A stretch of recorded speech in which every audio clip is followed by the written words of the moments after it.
কালু, আমার আজ মাছ খেতে ইচ্ছে করছে। নদীতে গিয়ে বড় একটা মাছ ধরে নিয়ে এসো তো। কিন্তু কাকুলি, এখন অলসতা না করে তাড়াতাড়ি বড়শি নিয়ে নদীতে যাও তো। আর যদি মাছ ধরে না নিয়ে এসো না, তাহলে কিন্তু আমি মায়ের বাড়ি চলে যাব, এই বলে দিলাম। না না কাকুলি, এ কাজ করো না। তুমি বাড়ি ছেড়ে চলে গেলে আমাকে রান্না করে কে খাওয়াবে? আমি এক্ষুনি নদী থেকে তোমার জন্য বড় একটা মাছ নিয়ে আসছি। এরপর কালু বড়শি নিয়ে নদীর দিকে যেতে থাকে, আর তখনই তার চোখ যায় টুনির পুকুরের দিকে। ও মা, টুনির পুকুরের কথা তো আমার মনেই ছিল না। টুনির পুকুরে গেলে তাড়াতাড়ি মাছ ধরা যাবে। এসব বলে কালু টুনির পুকুরে যায়, আর পুকুরে বড়শি ফেলতেই বড়শিতে একটা বড় মাছ ধরা পড়ে। আর তখনই বাড়ির উঠান থেকে টুকি এসব দেখে ফেলে।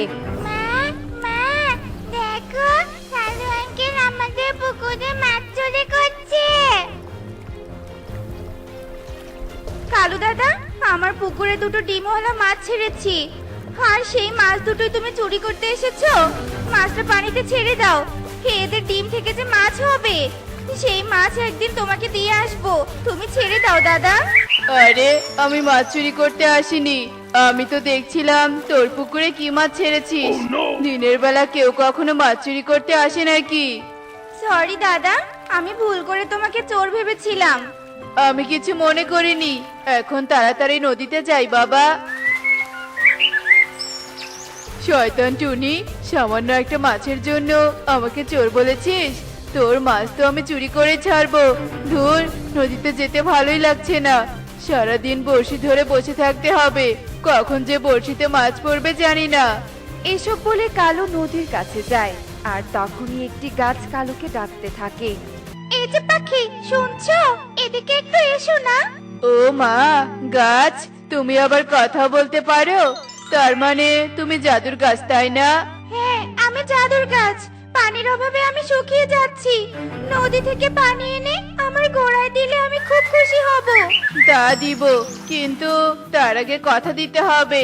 তোমার কাছে আমি যা চাইবো, তুমি কি আমাকে তাই দিতে পারবে? হ্যাঁ দেব, তার আগে তুমি তাড়াতাড়ি আমাকে পানি দাও।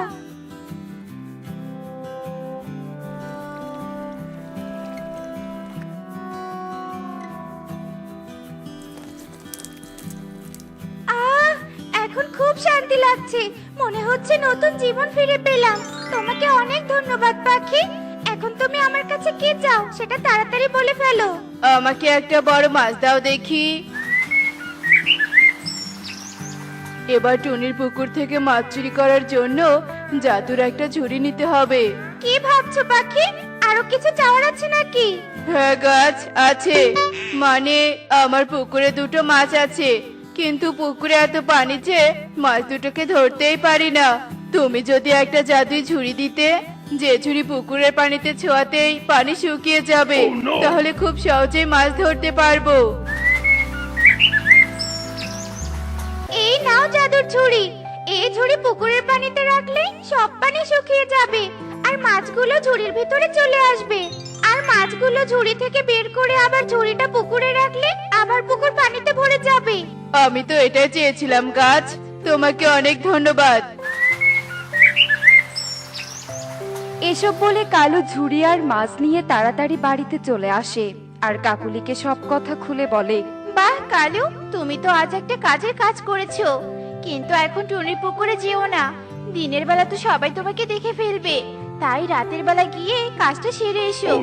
এখন বিশ্রাম করো, আর আমি এই মাছটা মজা করে রান্না করছি।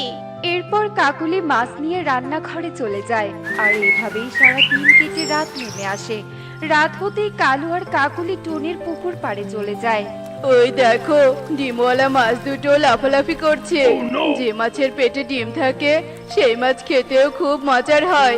আমরা অনেক মজা করে টুনি পোষা মাছ দুটো খাবো, আর টুনি মাছ দুটোর জন্য হায় হায় করে কাঁদবে। এসব দেখে আরো মজা লাগবে। হ্যাঁ কালু, তুমি একদম ঠিক বলেছো। এখন যে কাজে এসেছো তাড়াতাড়ি সেই কাজ করো, নয়তো কেউ আবার দেখে ফেলবে। এরপর কালু ঝুড়ি পুকুরে ফেলে দেয়, আর সাথে সাথে পুকুরের পানি শুকিয়ে যায়। মাছ দুটো ঝুড়ির ভেতরে চলে আসে। আর কালু কাকলি খুশি মনে ঝুড়ি নিয়ে সেখান থেকে চলে যায়। আর এভাবেই সেই রাত কেটে যায়। পরদিন সকাল হতেই টুনি মাছের খাবার নিয়ে পুকুরে চলে আসে। হে কি সর্বনাশ হয়েছে! আমার পুকুরের পানি এক রাতে কি করে শুকিয়ে গেল? আর মাছ দুটোকে তো দেখতেই পাচ্ছি না। মা, আমার মনে হচ্ছে কালু আঙ্কেল মাছ দুটো চুরি করে নিয়ে গেছে।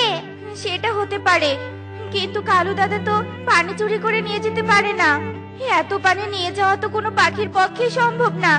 আমাকে এক্ষুনি তান্ত্রিকের কাছে যেতে হবে। কালু, মাছগুলো এখানে রেখে দাও। গাছের দেয়া মাছ তো আছে, ওটা আগে শেষ হোক, তারপর এদের খাবো। আচ্ছা ঠিক আছে কাকুলি, তোমার যেটা ভালো মনে হয় তুমি সেটাই করো। কালু, আমার মুরগির মাংস খেতে খুব ইচ্ছে করছে। কবুতরের তো মুরগির খামার আছে, তুমি ছুরির সাহায্যে দুটো মুরগি নিয়ে এসো তো। আচ্ছা ঠিক আছে কাকুলি, যাচ্ছি।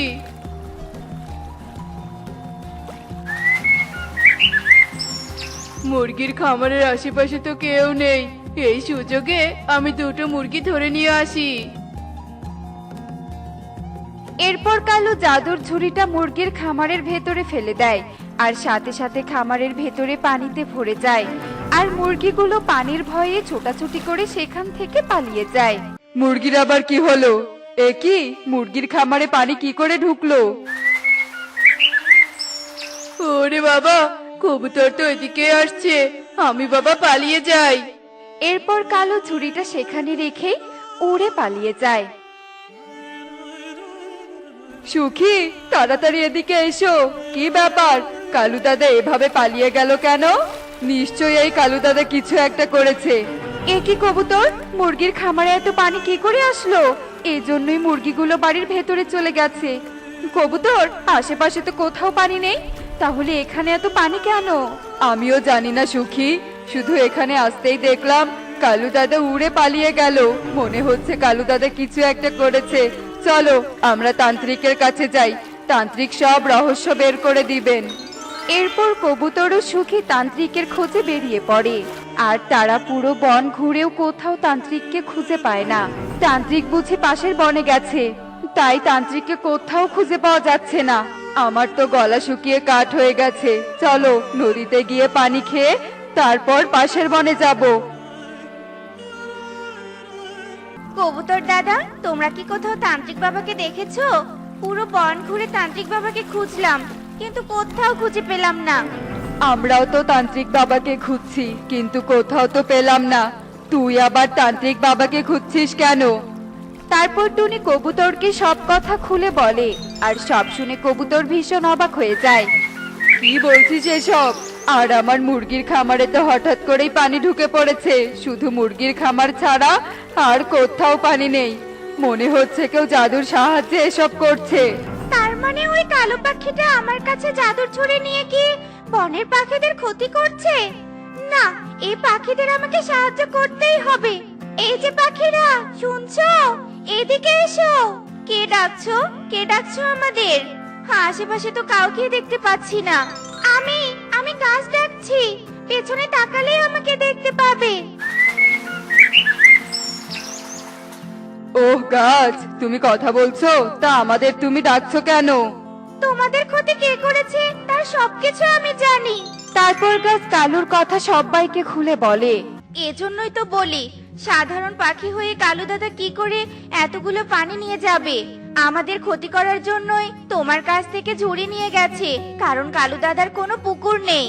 আমি তো জানতাম না ওই শয়তান পাখি জাদুর ঝুড়ি নিয়ে তোমাদের ক্ষতি করবে। তাহলে কখনোই জাদুর ঝুড়ি দিতাম না। দাঁড়াও, আমি এক্ষুনি দেখছি জাদুর ঝুড়ি কোথায় আছে, তারপরে কালুকে উচিত শিক্ষা দিব।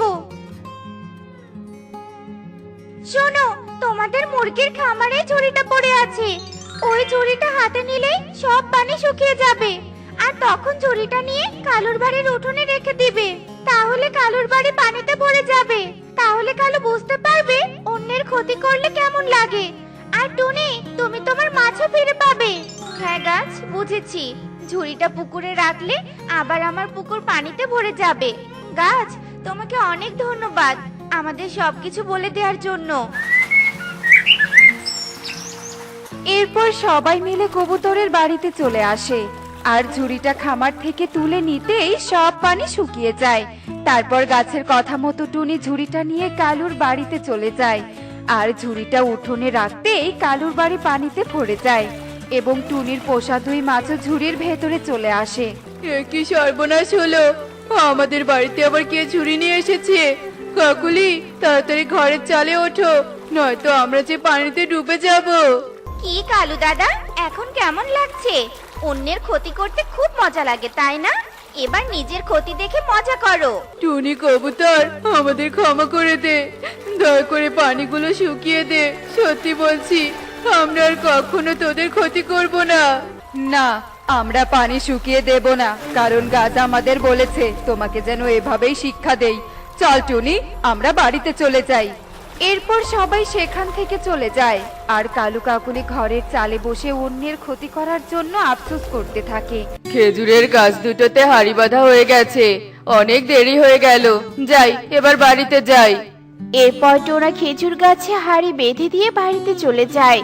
অন্যদিকে খেজুর গাছের আড়ালে লুকিয়ে ছিল এক সাপ।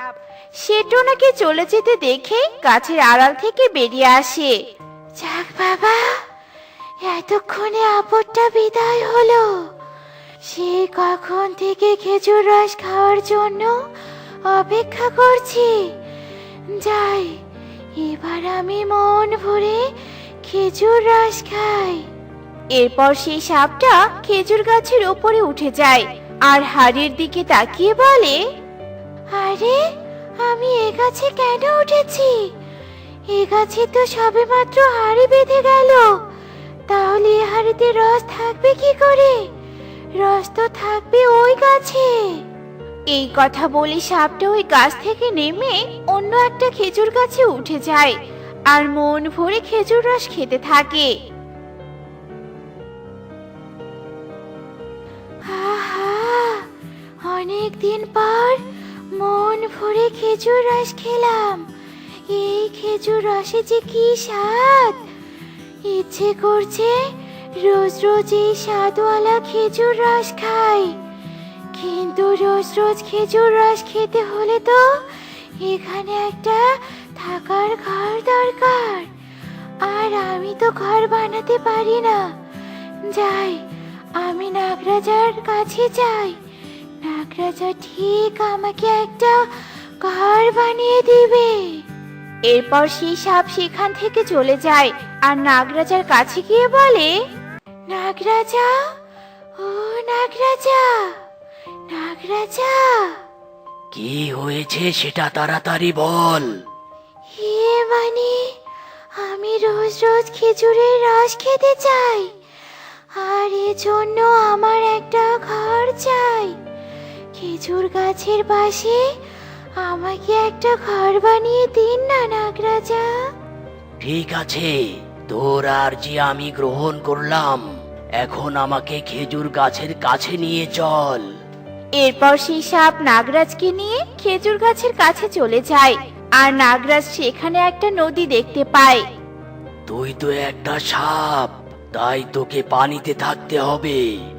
আমি বরং তোকে পানিতে একটা ঘর বানিয়ে দেই।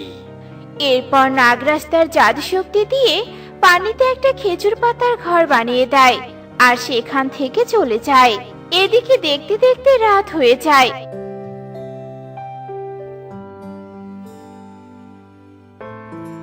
আর সাপটাও সেই ঘরে ঘুমিয়ে যায়। আর এভাবে দেখতে দেখতে সেই রাত কেটে সকাল হয়ে আসে।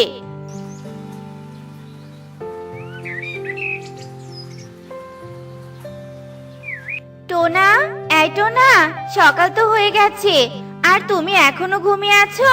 খেজুর রস পাড়তে যাবে না নাকি? আরে তাই তো, অনেক বেলা হয়ে গেছে।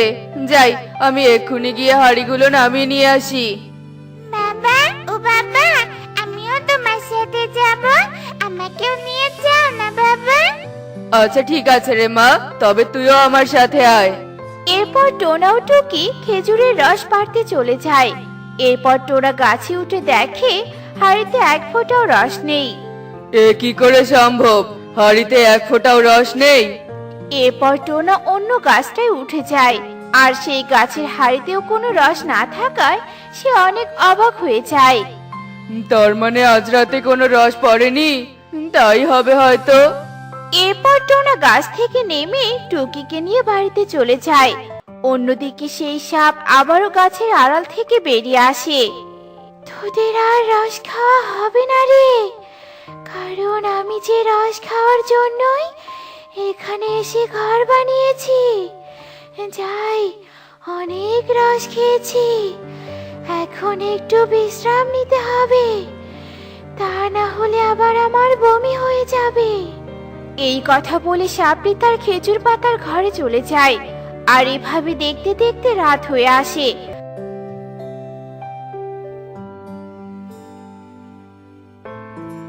আর ভোর হতেই সেই সাপের ঘুম ভেঙে যায়।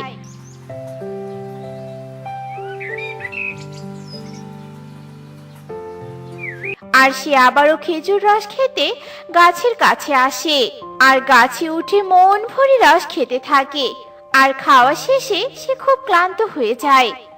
ওরে বাবারে, আজ একটু বেশি রস খেয়ে ফেলেছি, শরীরটা কেমন ভারী ভারী লাগছে। উফ, আর পারছি না, আমি বরং হাড়ির ভিতরে একটা ঘুম দেই, আর এই গাছের মালিক আসার আগে ঠিক পালিয়ে যাব। এই কথা বলে সেই সাপ হাড়ের ভিতরে ঘুমিয়ে পড়ে। অন্যদিকে টোনা, টুকি ও টুনি তিনজনে আজ খেজুরের রস পাড়তে আসে। আর টোনা গাছে উঠে যেই না হাড়িটা হাতে নেয়, অমনি সে হাড়ির ভিতরে সাপটাকে দেখতে পায়। আর সাপকে দেখে টোনা অনেক ভয় পেয়ে যায় আর ধপাস করে হাড়িটা মাটিতে ফেলে দেয়। ওরে বাবারে, গেল রে গেল রে গেল, আমার কোমরটা একেবারে ভেঙে গেল। ঠিক তখনই টুনি একটা লাঠি এনে সাপের মাথায় অনেক জোরে একটা আঘাত করে। ওরে বাবারে বাবা, কোমরটা ভেঙে শান্তি হয়নি, এখন আবার আমার মাথাটাই বুঝি ফাটিয়ে দিল রে। ওরে বাবারে, পালাই পালাই এখান থেকে। এরপর সেই সাপটা সেখান থেকে পালিয়ে যায়। এ কি, এই ঘরটা তো আগে কখনো দেখিনি।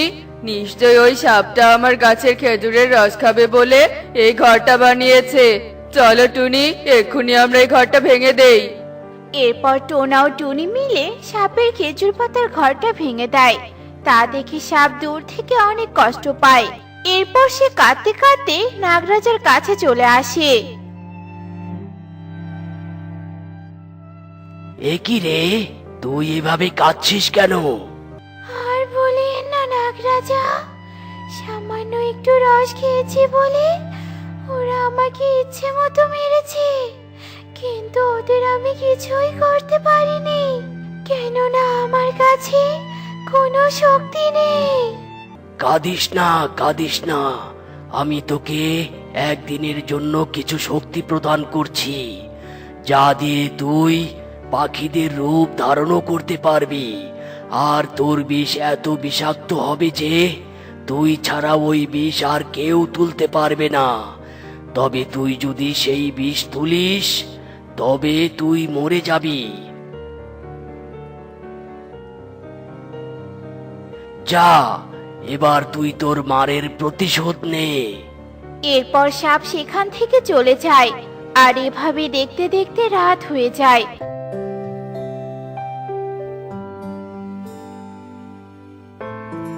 টোনা, টুনি ও টুকি ঘুমিয়ে যায়। এদিকে সাপ নিজের রূপ পরিবর্তন করে একটা বৃদ্ধার রূপ ধারণ করে আর টুনির বাড়ির সামনে গিয়ে ডাকতে থাকে। বাড়িতে কেউ আছিস রে মা, কেউ আছিস? সেই বৃদ্ধার ডাক শুনে সবার ঘুম ভেঙে যায় আর টুনি এসে দরজা খুলে দেয়। এ কি বুড়িমা, কে আপনি? আর এত রাতে কোথা থেকে এলেন? আমি পাশের বন থেকে এসেছি রে মা, আর আমি আমার এক দুঃসম্পর্কের আত্মীয়ের বাড়িতে যাচ্ছিলাম, কিন্তু যেতে যেতে যে রাত হয়ে গেল, তাই আজকের রাতটা যদি তোর বাড়িতে থাকতে দিতিস তাহলে খুব উপকার হতো। ঠিক আছে বুড়িমা, আপনি ভিতরে আসুন। এরপর সে বৃদ্ধা ঘরের ভিতরে চলে যায় আর আবারও সবাই ঘুমিয়ে পড়ে। আর কিছুক্ষণ পর সে বৃদ্ধা তার আসল রূপ ধারণ করে আর টুকিকে কামড় দেয়, আর সাথে সাথে সে আবারও বৃদ্ধা হয়ে যায়। সাপ সাপ! টুকির চিৎকার শুনে টোনা ও টুনির ঘুম ভেঙে যায়, আর এদিকে টুকি অজ্ঞান হয়ে যায়। এ কি? সাপ কোথা থেকে এলো? আমার মেয়েকে যে সাপে কেটেছে। ওগো ওগো, তুমি এক্ষুনি সাপুরিকে ডেকে নিয়ে এসো। টুনির বাড়ির পাশেই ছিল সাপুরের বাড়ি, আর টোনা তখনই সাপুরেকে ডেকে নিয়ে আসে। আর সাপুরিকে দেখে বৃদ্ধারূপী সাপ অনেক ভয় পেয়ে যায়। সাপুরে দাদা, তুমি তোমার বিনের সুরে সেই সাপকে ডেকে আনো। আমার মেয়েকে বাঁচাও সাপুরে দাদা, বাঁচাও। এরপর সাপুরে বিন বাজাতে শুরু করে দেয়, আর সাথে সাথে সে বৃদ্ধা তার রূপ ছেড়ে সাপের রূপ ধারণ করে। আমি এসেই বুঝতে পেরেছিলাম সাপ এই বাড়িতেই আছে। এই কথা বলে সাপুরে আবারও বিন বাজাতে শুরু করে। বন্ধ করো, বিন বাজানো বন্ধ করো, আমার খুব কষ্ট হচ্ছে। অন্যের ক্ষতি করতে এসে নিজেই নিজের বিপদ ডেকে আনলাম। এখন আমাকে কে বাঁচাবে? তোকে কেউ বাঁচাতে পারবে না। এক্ষুনি তুই টুকির শরীর থেকে তোর বিষ তুলে নে, তা না হলে আমি তোকে বিনের আওয়াজে কষ্ট দিতে দিতে মেরে ফেলবো। এরপর সেই সাপ টুকির শরীর থেকে বিষ তুলে নেয়, আর বিষ তুলে নিয়ে নিজেও মারা যায়। এরপর সাপুরে মৃত সাপকে নিয়ে চলে যায়, আর টুকিও সুস্থ হয়ে যায়। দেখলে তো বন্ধুরা, অন্যের ক্ষতি করলে নিজেরই ক্ষতি হয়। এমনই সব মজার মজার শিক্ষণীয় টুনি পাখির গল্প দেখতে আমাদের পাশে থেকো। আর গল্পটি কেমন হয়েছে তা কমেন্টে জানাতে ভুলো না কিন্তু। Bye bye.